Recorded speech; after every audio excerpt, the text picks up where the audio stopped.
world trade situation is really in a dire strait.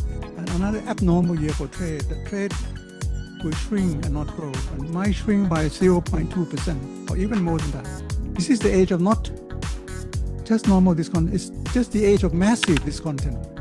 Discontent is more pervasive, encroaching upon all walks of life and all strata of people at all levels. It will be also called an age of uncertainty.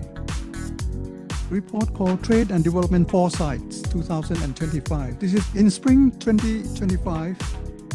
The levels of policy uncertainty stands at their highest in this century. Trumpism or Trump administration policies. Using normal economic lens, you would not be able to understand anything. To understand that shocking the world with this most disruptive, most massive tariff regime can only create havocs. The largest economy of the world is in the process of decline.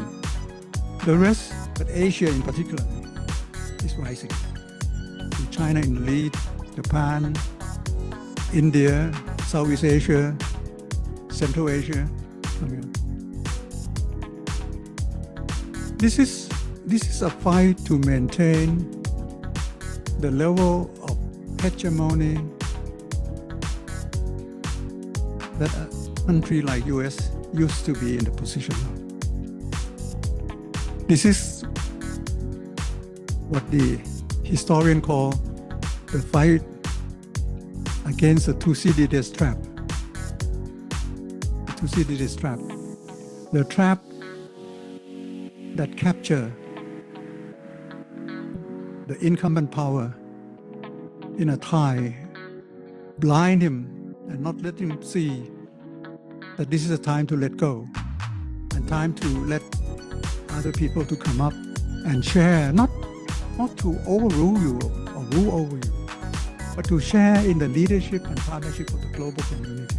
The four inflection points. The first inflection point is the trade shifting to more fundamentally protectionist and interventionist policy. This is second is that we are seeing a more restrictive regime of labor mobility.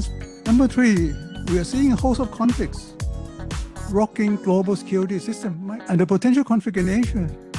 It's just inevitable. Taiwan. This is the heart of our hearts. And the last, the number four of the inflection point is the new technology, which we all know, and I'm not going to talk about.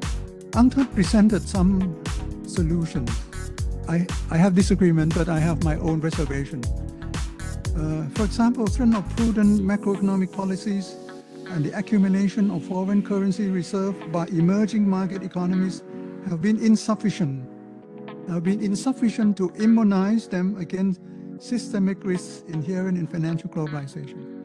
Now, this may be true for some countries. President Trump inherited a US economy that has a trade deficit of 900 billion US dollars last year, with the Chinese trade surplus last year of 1,000 trillion US dollars. This is a global imbalance that we have to deal with. US can only remedy this imbalance by looking at their own internal structure.